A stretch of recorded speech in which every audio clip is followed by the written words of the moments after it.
Okay, looks like we're live now. Well, good morning, everybody, and welcome. As you just heard, this is a recorded event. This is the clean energy compliance options for EGUs stakeholder discussion. We're scheduled for an hour today. We're looking for your input on some subject matter that we're interested in pursuing. Next slide. Do note this meeting is being recorded. The recording and any material we present will be available on our PACT website, which you can find at the website on this slide. Next slide, please. This is a meeting for informational purposes. The concepts and ideas presented and discussed do not reflect any final decision making. I just want to restate that we have made no final decisions on any of these concepts or ideas that we have want to talk about. We really want to take your input and use it moving forward. Next slide, please. As a courtesy to all, please turn off your microphones and cameras. I'll be on camera for a little bit. Bobby will be on camera for a little bit. But if you're not commenting or you're not talking, please do turn off your mic and your video. Towards the end of the presentation, we will pause for questions and comments. If you would like to speak, please use the raise your hand function in Teams. It's the raise hand button. As a courtesy to all, please wait until you're called on to speak. If you don't know how to raise your hand in Teams, it's simply there's a raise hand function on the top, as I said. If you're calling in, we will set aside time, and I'll prompt people on the call. If there's anybody who needs to call in, you can simply unmute yourself by doing #6. Also important, we do want to hear from everybody. So please give a chance for all to speak and when we get to that point. Next slide, please. So the agenda is pretty straightforward today. First, I'm going to go over the existing rules that are in place for CO2 for energy generating units. From there, we're going to introduce some potential rulemaking, giving those same units clean energy compliance options. And Bob Keddig will be talking about that. Then we're going to discuss some topics and solicit feedback for upcoming focused stakeholder meetings. Are you interested in one of the subjects, multiple of the subjects? We can certainly take your input on that. Then next steps is where do we move from here after today's meeting, and we will cover that. Next slide, please. So I'm just going to rehash the existing rule. The control and prohibition of carbon dioxide emission rule had a couple components, but we're going to be focusing on the the energy generating units, EGUs, we refer to them today. This rule is expected to reduce CO2 emissions from fossil fuel fired electrical generating units through the application of output-based emission limits. Specifically, it's an efficiency standard on CO2 per megawatt hour. So if you can't meet that efficiency standard, there has to be a shutdown or some other improvement made at the facility, such as a control. Next slide, please. That rule applies to new and existing EGUs that combust at least 51% fossil fuel alone or in combination. It supplies 10% of its energy to the network, to the grid, and the individual unit has a nameplate capacity of 25 megawatts or more. For new facilities, there's a little twist. It's 25 megawatts or more for an individual unit or a new fleet. So multiple units adding up to 25 would also be covered. Next slide. This is a kind of a slide that shows the efficiency standards that are phased in over time. Come June of next year, June 2024, 1,700 pounds of CO2 per megawatt hour is the efficiency standard that we're looking at.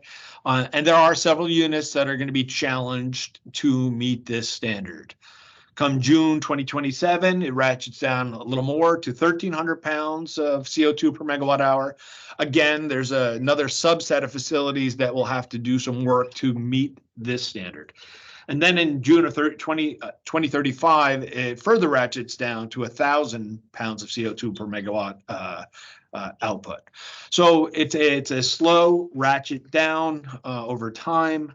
That is the rule that was adopted back on January of this year. Next slide, please. One last thing that we do want to highlight, and it's important for our discussion, the rule did allow for some resiliency and grid assurance concerns. So these power plants that are affected are still able to operate, even if they're not meeting the standard, if BPU issues an order determining that the unit is needed to maintain reliable grid operations. That same thought process holds if an EGU is designated for a reliability must run, RMR is reliability must run unit, by either PJM or New York ISO. So if they need those units to absolutely ensure the grid is stable, they have the ability to require that. All right, next slide, please. At this point, I'm going to turn the presentation over to Bob Kettig, Assistant Director of our Energy Program. Thank you. Thanks a lot, Ken.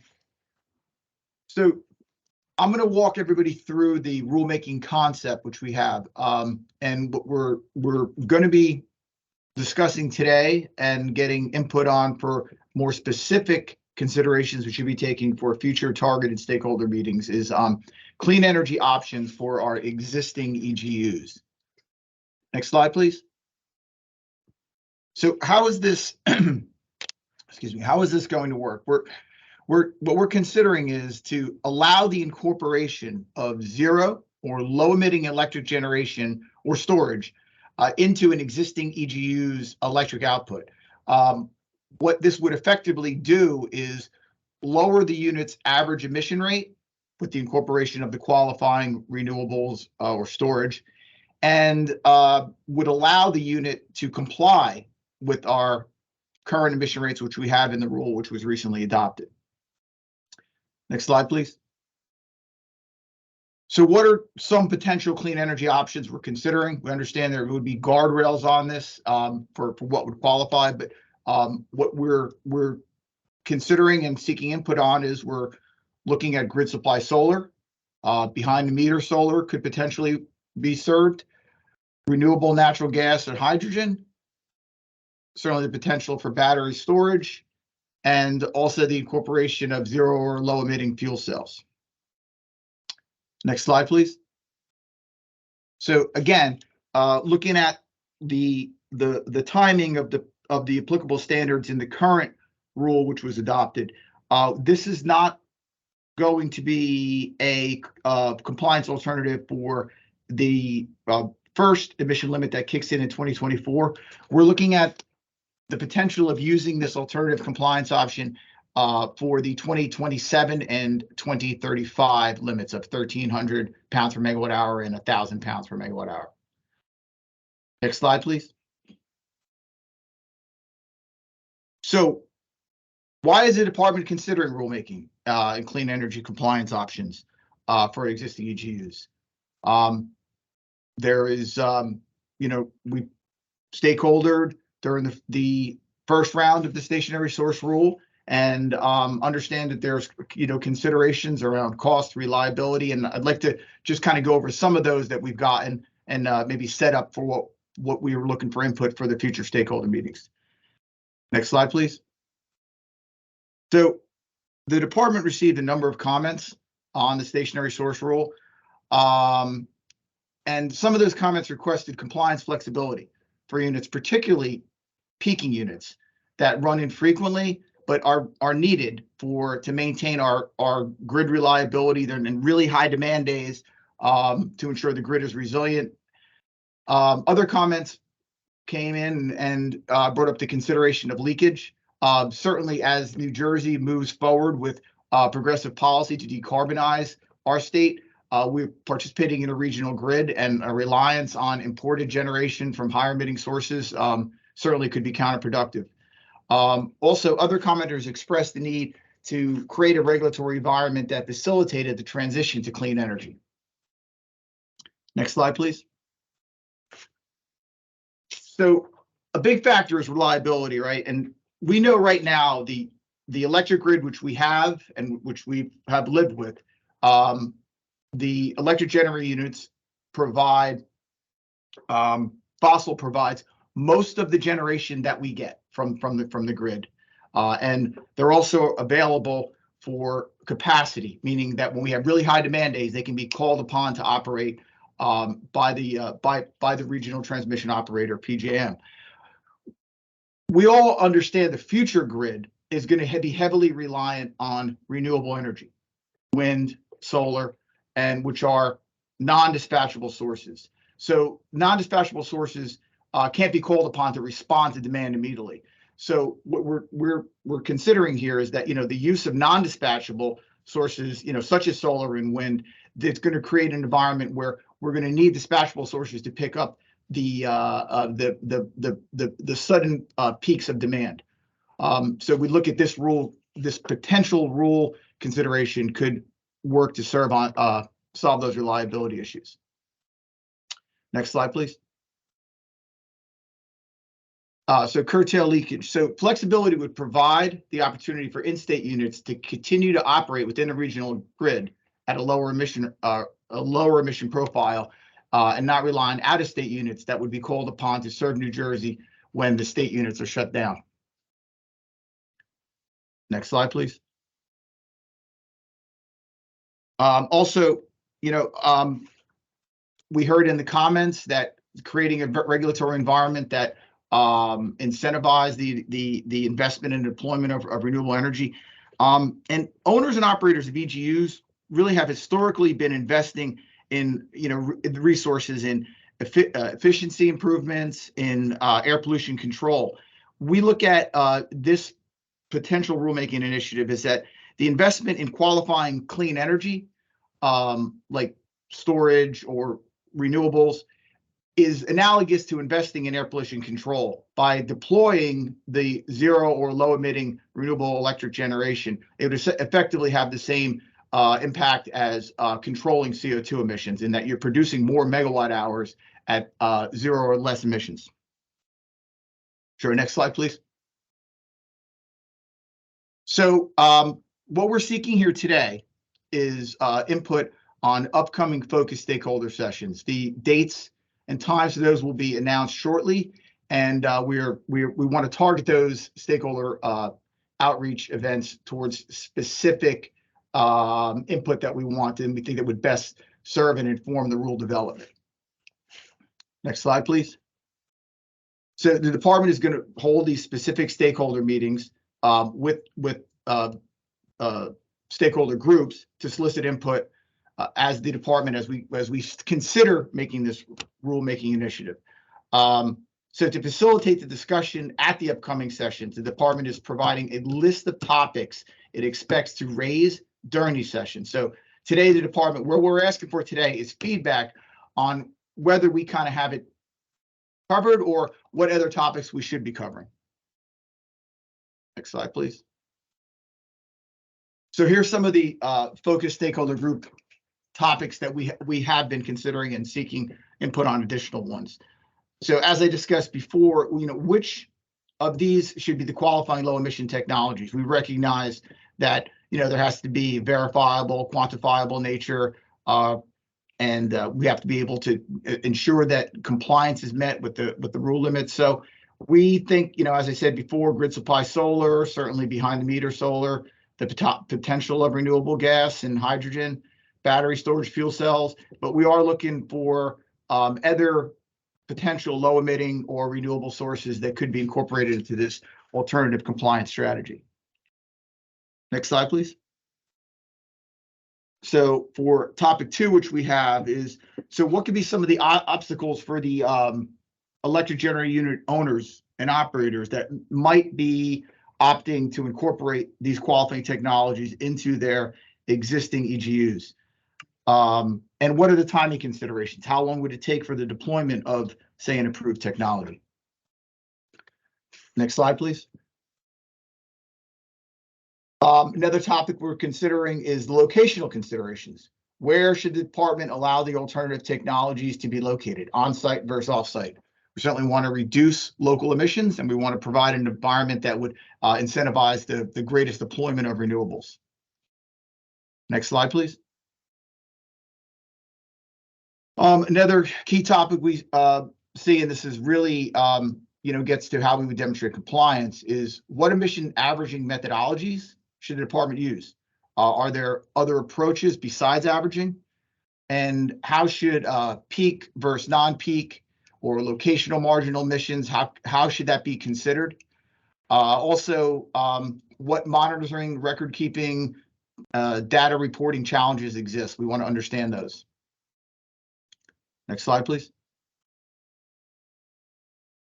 Another consideration is the economics around the deployment of the qualifying technology. Should the clean energy that is used for emission compliance be allowed to qualify for renewable energy credits or other incentives, or is it being used for compliance and like analogous to a air pollution control cost?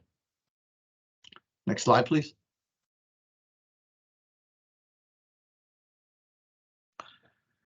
All right. So you've heard from me earlier about what the existing rule is. You've now heard from Bob Kettig about some of the things we're thinking about.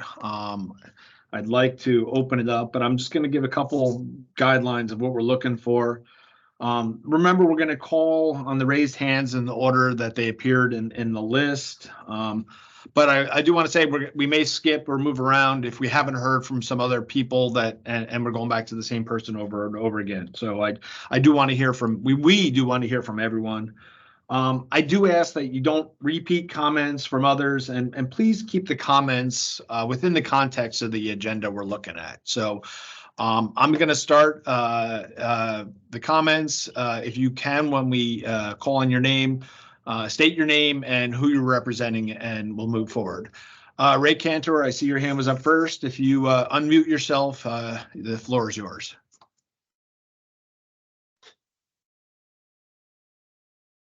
Thanks, Ken, and everyone. I appreciate the opportunity. I will be brief today, and I'm sure we'll have a lot more conversations in the more focused stakeholder meetings. I just want to say I appreciate the approach that you're taking, looking for greater flexibility for compliance and ultimately getting to the environmental result that you're trying to achieve. So you are to be congratulated for moving forward in this thoughtful manner. As you do move forward, and again, you laid out the more specific questions that you'll be looking at, and we'll get into those details later. But I would not take things off the table. I think your approach of looking at various different offsets, is appropriate. I know there's some of them are politically challenging because for whatever reasons, people, are opposed to certain technologies. But if those technologies are proven to be low or zero emitting carbon, and they can be, controlled and measured, they should be on the table. So I would just hope that you don't respond to loud voices and you do what is scientifically and regulatorily the best approach. I'm assuming as well that what you're talking about here is a voluntary measure that folks will have the option to comply in this manner. This is not going to be a mandate on EGUs going forward. So, in that context, we're supportive of this effort moving forward, and we look forward to more conversations.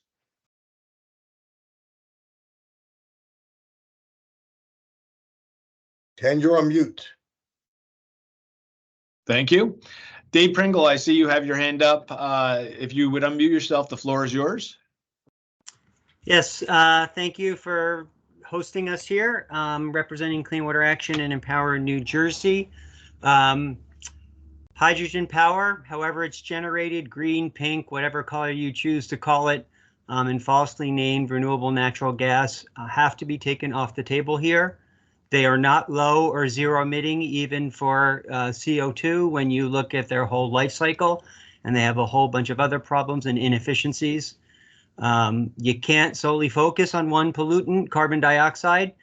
There are other greenhouse gas pollutants, particulate matter, black carbon. You continue to refuse to implement the 20-year time horizon rule. This rule would be a great time to do that. If you did that, those technologies would be taken off the table. And yes, in terms of Mr. Cantor's comments about some people being opposed to certain technologies, I would expect all of us, but unfortunately that's not true from some in the business community, to oppose continuing to enable poisoning of our communities. And that's what hydrogen and RNG would do, especially in overburdened communities. And I don't think there are any of the lead EJ advocates on this call, but I'm certain you'll be hearing from them. They certainly have concerns with DEP's continued failure to appropriately go after co-pollutants as they're going after CO2. Similarly to fuel cells, you need to have a narrow definition of fuel cells. If that fuel cell is powered by, if that hydrogen from a fuel cell came from methane as opposed to electrolysis, that's bad for climate.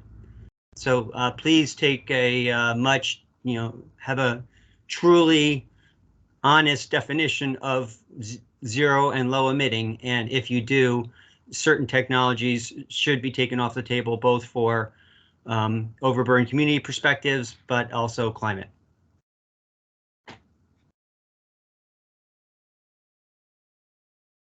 You're on mute. Did it again. I'm trying not to interrupt you while you're talking. Thank you. We appreciate those comments. Matt Smith, I see you're up next. If you would unmute yourself, the floor is yours.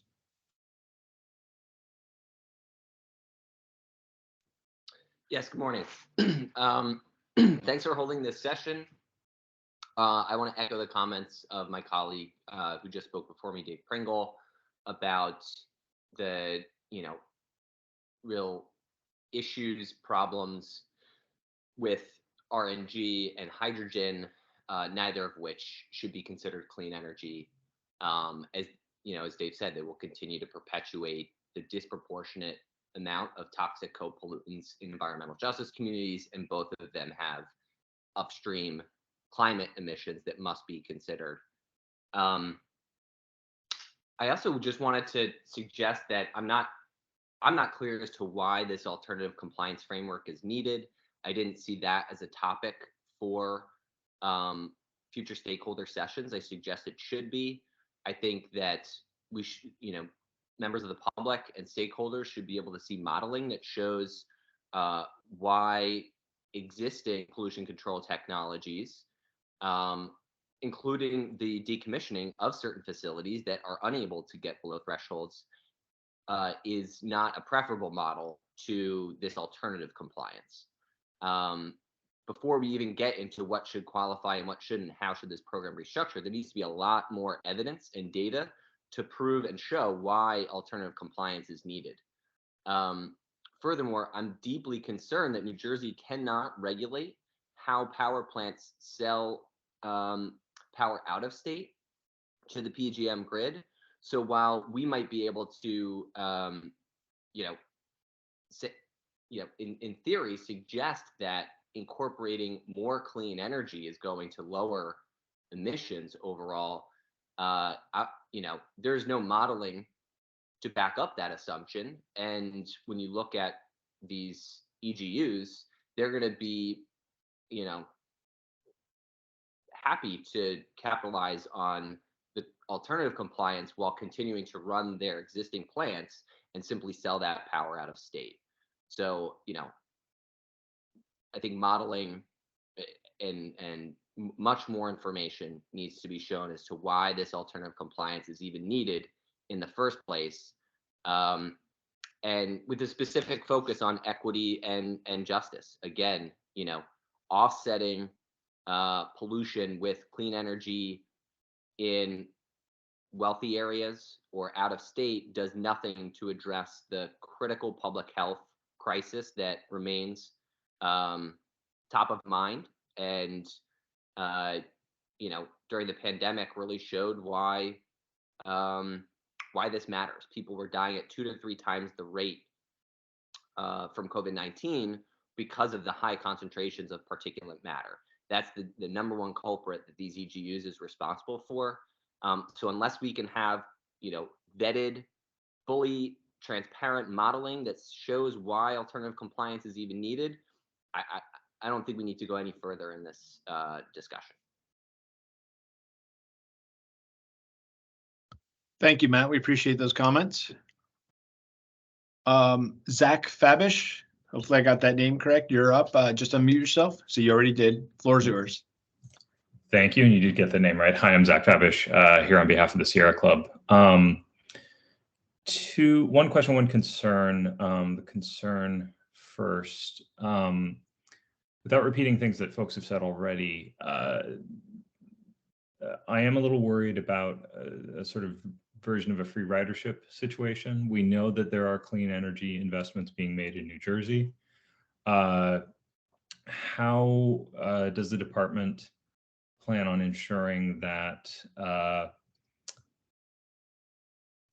allowing sort of offsets, allowing sort of existing fossil fuel CO2 emitters to meet the rates in the current rule by taking advantage of investments that are being made already in clean energy, doesn't just effectively vitiate the carbon emission standards in the rule, as opposed to making compliance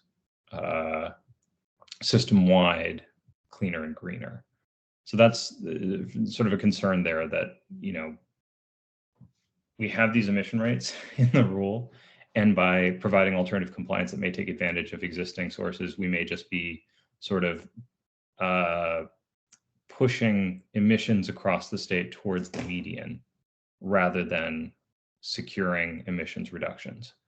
And then the question I have is particularly with regard to storage.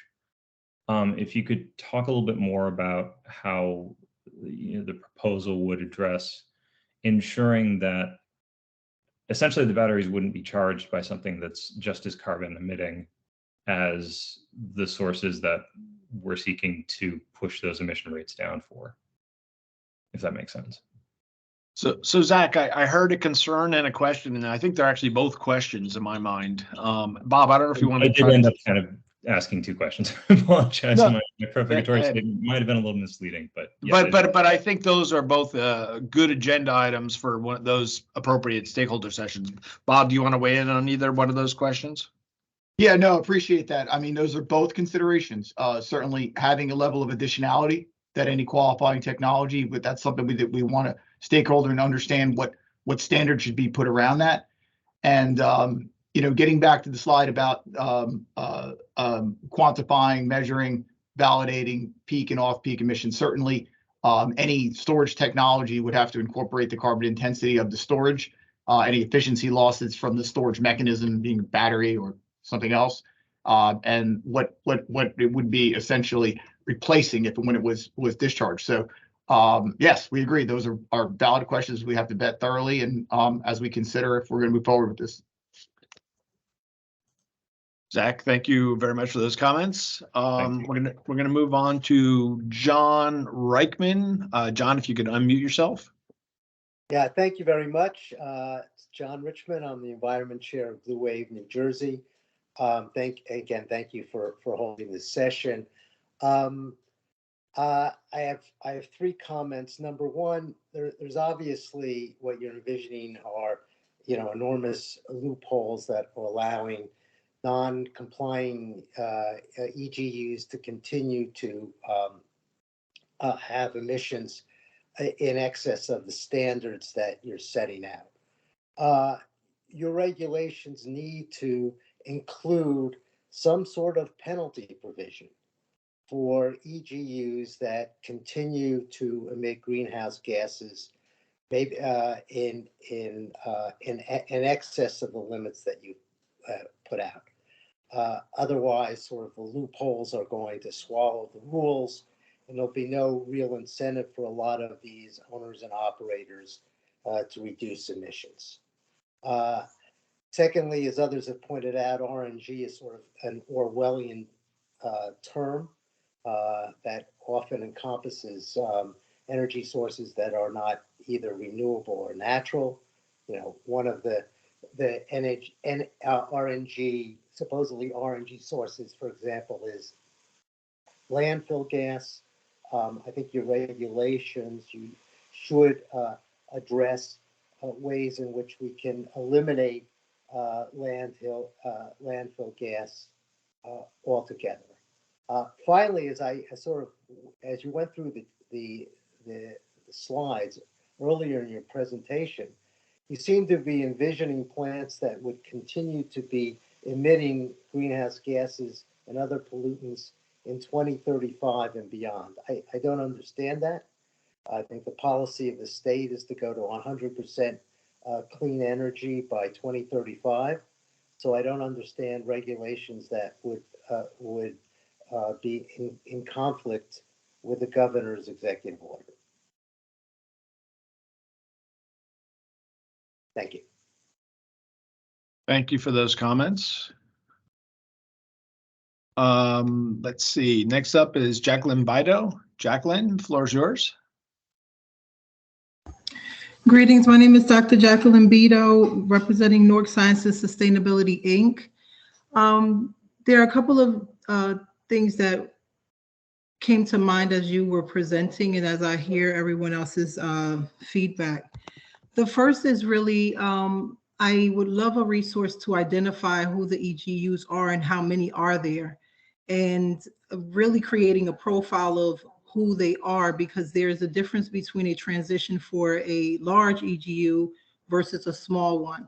The next I think that should be added is a list of vendors that will help or assist in a transition, no matter what the end result is, because it's oftentimes easy to say, meet this requirement, but really putting in the faces of EGUs how to meet that requirement, I think will be essential in navigating this conversation. From my experience in the military, this is never easy to bring two entities to agreement, especially when there are so many variables in order to make it successful.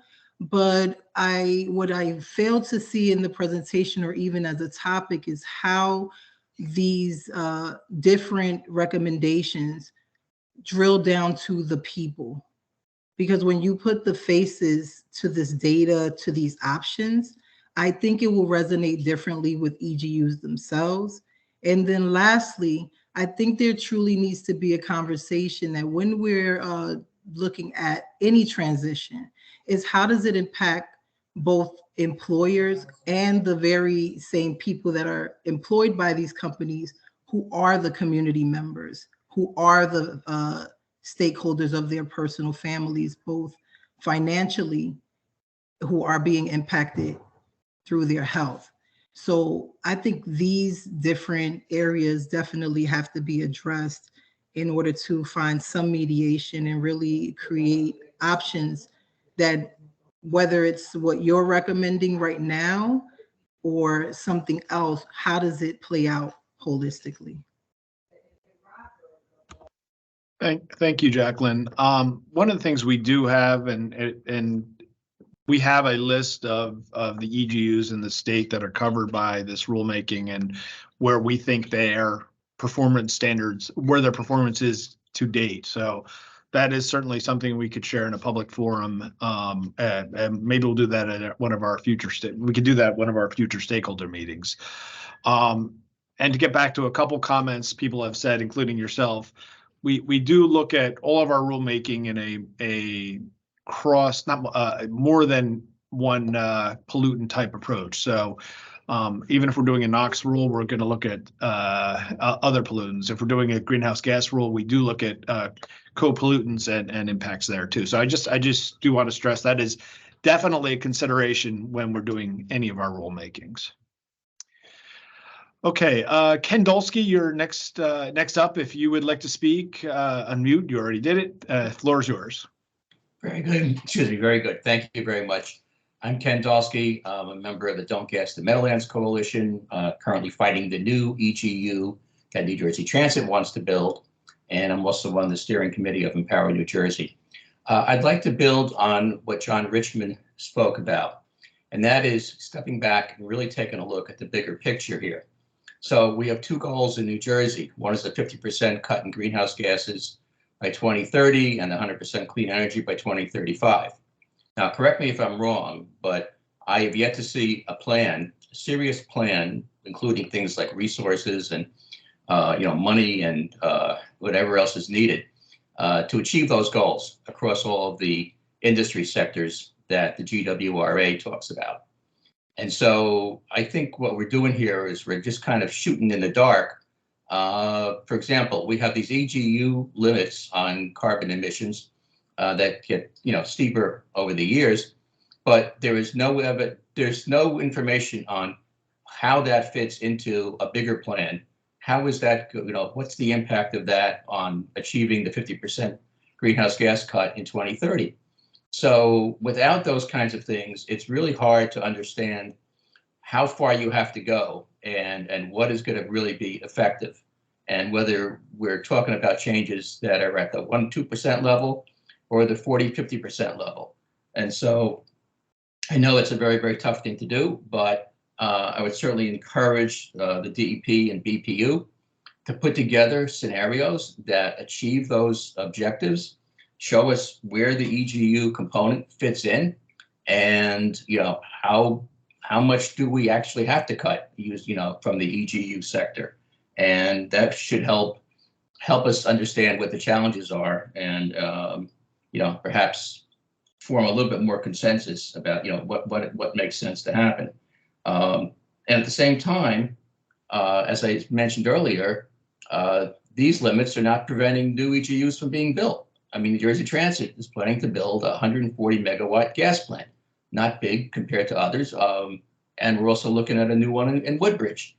I mean, it's mind-boggling to say we're going to let those things be built, and at the same time we're trying to bail out the other end of the boat by cutting carbon emissions from EGUs.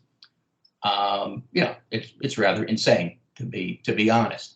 And so tackling those issues, I would think, would be extremely helpful in achieving the overall goal, instead of, I'll just use the phrase, nibbling around the edges with existing EGUs. So show us that you have a plan, show us what we really need to do, show us what's at stake, and that would help inform our suggestions as to what actually has to happen with the current EGUs. Thank you. Thank you, Ken. We appreciate those comments. Next up is Doug O'Malley. Doug, if you unmute yourself, floor is yours. Sure. Thank you, Ken, and thank you, Bob, for this presentation. My name is Doug O'Malley. I serve as the Director of Environment New Jersey, also a member of the Empower New Jersey Steering Committee. I share many of the concerns that have already been said on this brief webinar. Before I go any farther, though, I just wanted to say, my kind of general sense listening to this presentation is just overall confusion. I had a couple questions that kind of rose to mind as I listened to the presentation. Some on the slides that were outlined, and obviously some that weren't on the slides. The first, and perhaps at least the most important initially, is who was consulted. What stakeholders were consulted as part of this process? There was a reference to stakeholder input, and I'm just curious on what stakeholders were. Because obviously this is kind of the initial public discussion, but I think there are many of us on the phone that weren't involved. And so I'm curious, what were the stakeholders that were consulted that were referenced in the presentation?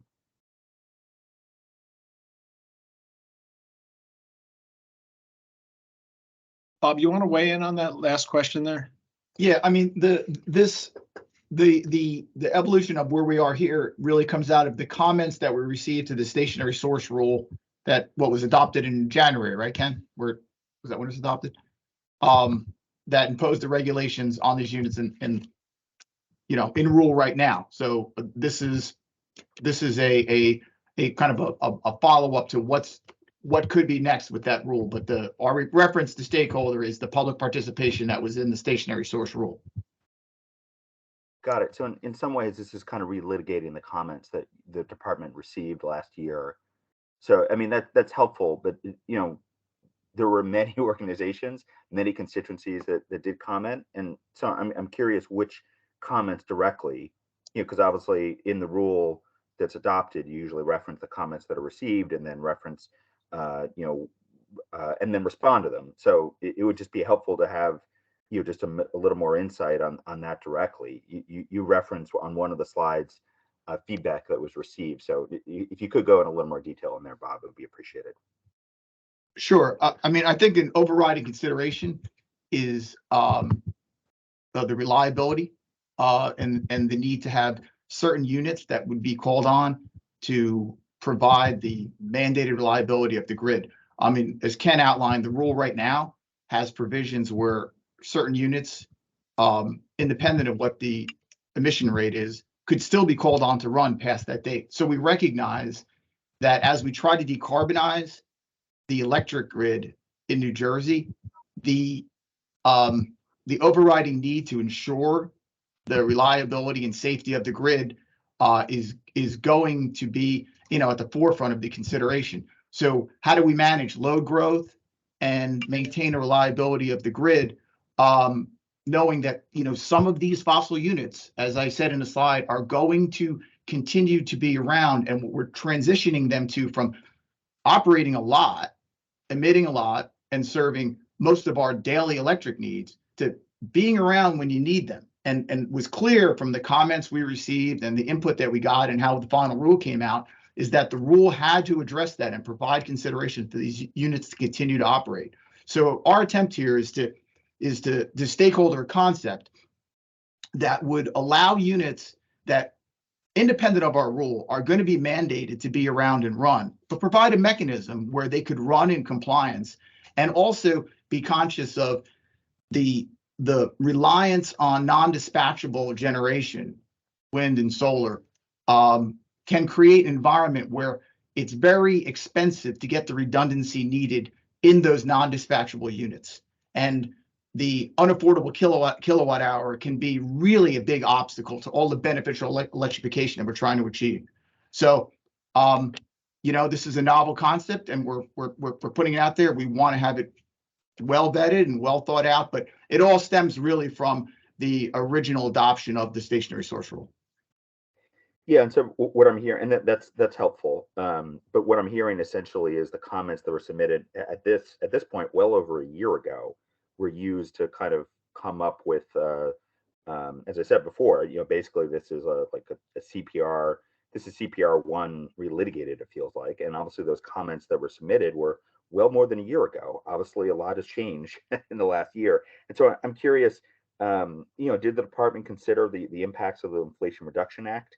And what other modeling that was conducted kind of led to this initial stakeholder process, which obviously seems like it's moving towards some sort of CPR 2 rule here. Yeah, I mean, all valid considerations, and we want to get into the specifics and details and get feedback from where we may need to look at it for additional resources in the targeted stakeholder meetings that we scheduled. Totally understand that. It just seems like the DP is presenting a pretty, you're rolling out a plan and a stakeholder session, and it just seems like it's based on, as I said before, it's relitigating the initial rule and using comments that are now incredibly outdated. Just an additional question, because obviously I don't know how much I'm not the department. I don't have all the comments in front of me. How much were the health impacts modeled that the department did to kind of lead to this next set of stakeholder conversations? Doug, can you repeat that last question? I didn't hear. I'm sorry. Sure. What were the health impacts that were modeled directly from continuation of the EGUs in particular communities? Was there any health modeling done? I don't think we can answer that at this time. What I can say is from the air permitting perspective, we do a risk analysis on each and every power plant individually when they are renewed or new plants. So from a permitting perspective, that certainly gets evaluated. Certainly, but we're obviously not in a permitting phase right now. So I guess my question is, was there any kind of risk analysis that was baked into looking at this proposal in the stakeholder meetings that will follow? Well, we haven't done we're very preliminary in the work here, so it's something we could talk about. That's where I would leave that, Doug. Yeah, no, I understand, Ken. I mean, this is preliminary, but obviously this is, it's not just, kicking around ideas at this point. There's also been just several comments throughout, again, things, some of which actually were on the record, more than a year ago, but there's been several comments, rightly so, on how this proposal would square with Governor Murphy's Executive Order 274, to reduce climate pollutants by 50% by this decade. Obviously, the most recent executive order on 100% clean energy, Executive Order 315, by 2035. And I'm just curious because I've heard it, but I haven't heard a response from the department. How does this proposal square with both those executive orders? Bob, I guess that's you. Yeah, and I mean, again, the rule we have out there does provide the option for units, or not the option, the ability for units to continue to run if they're deemed necessary. So we're looking at this as what could potentially be a way to, if units are available to run to meet reliability, provide a compliance mechanism for them. So again, nothing is set here. We're looking to get into the specifics and some of the more real detailed challenging points in the upcoming stakeholder meetings. And just on that particular point, but Bob, Doug, can we, Doug, I do want to get to everybody. I'll finish up one more point, and then I'd like to get to at least everybody that has their hand up. So sure, yeah, and that's why I was, and I believe this is a 2-hour stakeholder session. Is that correct? We're scheduled for 1 hour. Okay, I thought it was supposed to be. I thought it was supposed to be a full 2 hours. So I'll just wrap up by saying that there's a lot of questions here. My fundamental concern is that, as you can tell from our line of questioning, this does not square with the governor's goals. This will allow more, co-pollutants, more power plant pollution that has direct health impacts. We obviously should be expanding clean energy. That does not need to be directly linked to EGUs. I'm also concerned that the modeling of the Inflation Reduction Act is not considered with this as well. And then fundamentally, this process is designed on relitigating the first rule, which you heard from many commenters was too weak.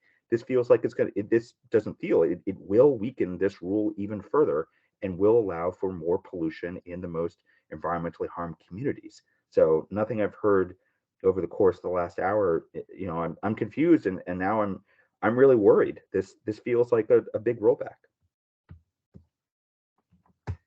Thank you, Doug, and comments are noted. We also have a hand up for Tracy Carluccio. Tracy, if you unmute yourself, the floor is yours. Thank you, Tracy Carluccio. I'm with Delaware Riverkeeper Steering Committee for Empower New Jersey. I won't repeat what my colleagues have stated.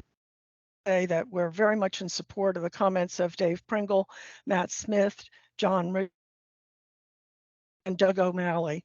I would just like to hit on a couple of things here.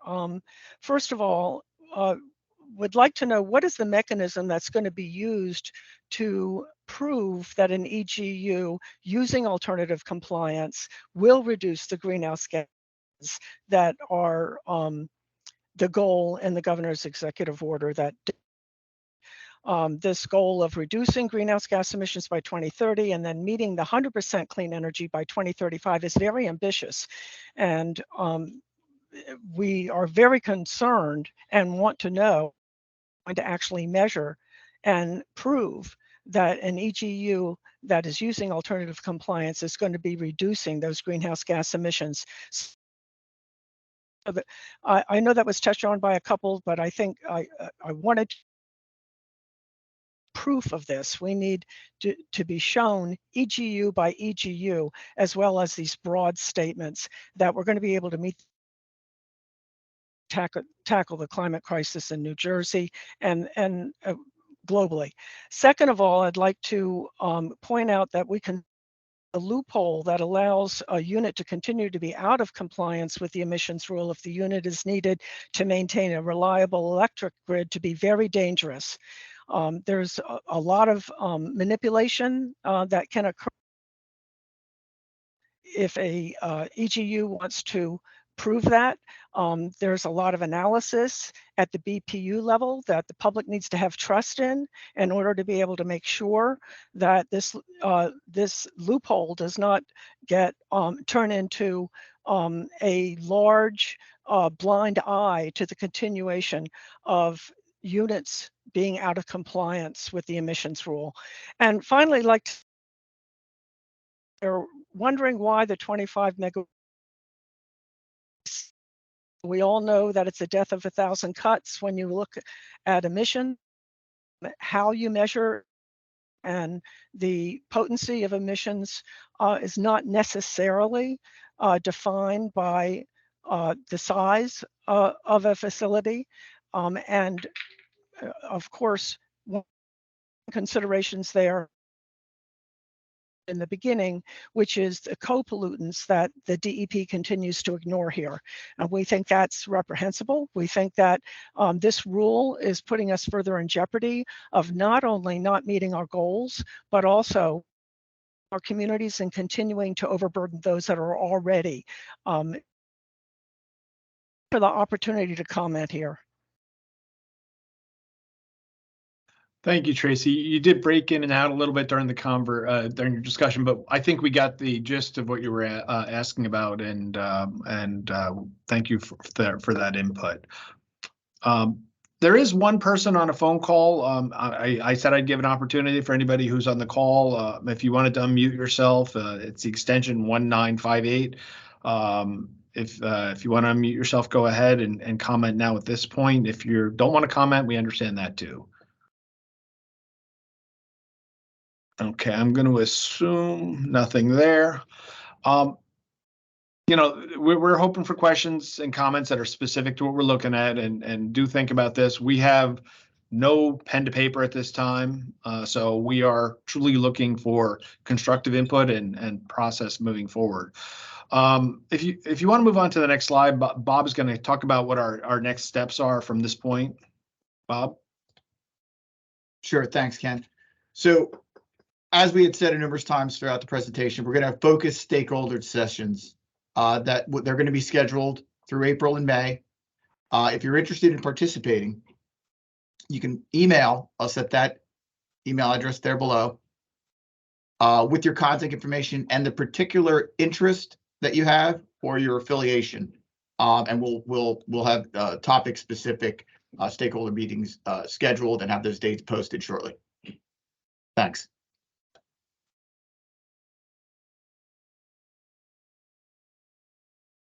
All right, so we're going to wrap it up. We do thank you for attending. As we said earlier, this meeting was recorded. It will be posted. The presentation will also be posted. Do be on the lookout for that.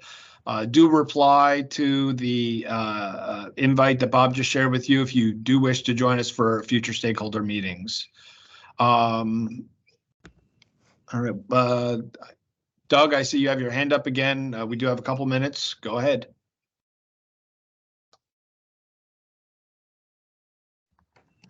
I actually do have, I believe Dave Pringle has his hand up as well. So I do have some additional comments. Dave, do you just want to quickly jump in and then I'll follow you? Yeah, it was just a quick one. I didn't get the email address. Could you put that back up or put it in the chat? Thank you. Super. And then just to read this into the not necessarily the record, but just make sure people see it before you hit the end button. Just additional question on modeling for PGM, post Inflation Reduction Act, how that was, was that a process? Because obviously the Inflation Reduction Act was not passed last February, and so there's no way that would have been incorporated into any comments from February. And then something I definitely don't want to let go here, just a question on the modeling of whole life cycle for greenhouse gases, not just the direct CO2 emissions at the source. How much was that part of this process? So kind of two last questions for you, if you want to take them on before you close out. Bob, I don't know if you want to weigh in on those or I mean, again, the effort part of here the today discussion. is a follow-up to the stationary source rule. The stationary source rule does just regulate the emissions at the point source. Yeah, thank you for that clarification. And then just on the first question, just what was their modeling from PGM post IRA that was incorporated into this process? Well, no, I mean, the process here is moving forward on what we should be looking at if the department moves forward with rulemaking. So I think your comment about future renewable energy modeling is something that you should bring to the individual stakeholder session, that it should be considered. We'll look out for that. Can I just do a quick follow-up? The floor is yours, Dave. I was muted. If I just heard the answer correctly, you're designing this rule to fail if your goal is to reduce greenhouse gas emissions.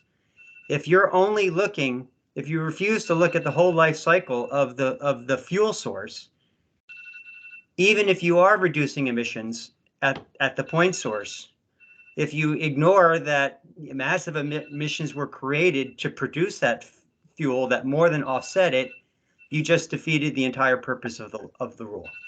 So you can't be credible with this rule only looking at the point source. Thank you, Dave. Appreciate that. All right, we do have to wrap up. Do appreciate all the input, questions. Please do email your interest, and the stakeholder list appointments will go out based on those that do respond. So your time and patience are much appreciated. Thank you very much.